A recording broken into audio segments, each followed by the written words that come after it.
அஸ்ஸலாமு அலைக்கும் வரஹ்மத்துல்லாஹி வபரகாத்துஹு. சகோதரர்களே எல்லாம் பாருங்கள், இன்ஷா அல்லாஹ் லைக் பண்ணுங்கள், ஷேர் பண்ணுங்கள்.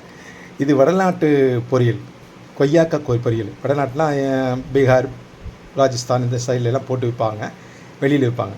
கொய்யாப்பழம் லைட்டாக பொடிசா வெட்டி வச்சு, கொட்டை தேவையில்லைன்னா கொட்டை தனியாக வெட்டி வச்சுக்குவோம். 2 கொய்யாப்பழம், மிக்சரு, எலுமிச்சம்பழம் சாறு, கேரட்டு நைஸாக வெட்டணும், சின்னதாக பொடிசா வெங்காயம் வெட்டணும், சின்ன வெங்காயம் தான் நல்லாக, இஞ்சி தூள் ஒரு துண்டு, புதினா, மல்லி, மிளகாத்தூள், மல்லித்தூள், மிளகாத்தூள், மஞ்சத்தூள், அடுத்து உப்பு, தக்காளி, இதெல்லாம் மொசக்கலை போட்டு என்ன செய்யணும், அப்படி அடிக்க வேண்டியதான் போட்டு இப்படி அடித்து எல்லாமே அடித்து அருமையாக அடித்து என்ன செய்யணும்னா லைட்டாக எலுமிச்சம்பழத்தை லைட்டாக புழிஞ்சு விட்டு சாப்பிட்டோம்னா ஆஹா அவ்வளோ டேஸ்ட்டாக இருக்கும்.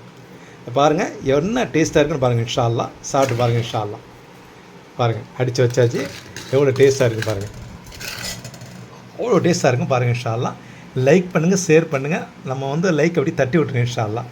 பிஸ்மில்லா. என்ன டேஸ்ட்டு, திண்டு பாருங்கள். கொய்யாப்பழம் சும்மா திங்கிறத விட இப்படி திண்டு பாருங்கள். ஒரு 10 ஐட்டம் சேர்க்கணும். அஸ்ஸலாமு அலைக்கும் வரஹ்மத்துல்லாஹி வபரகாத்துஹு.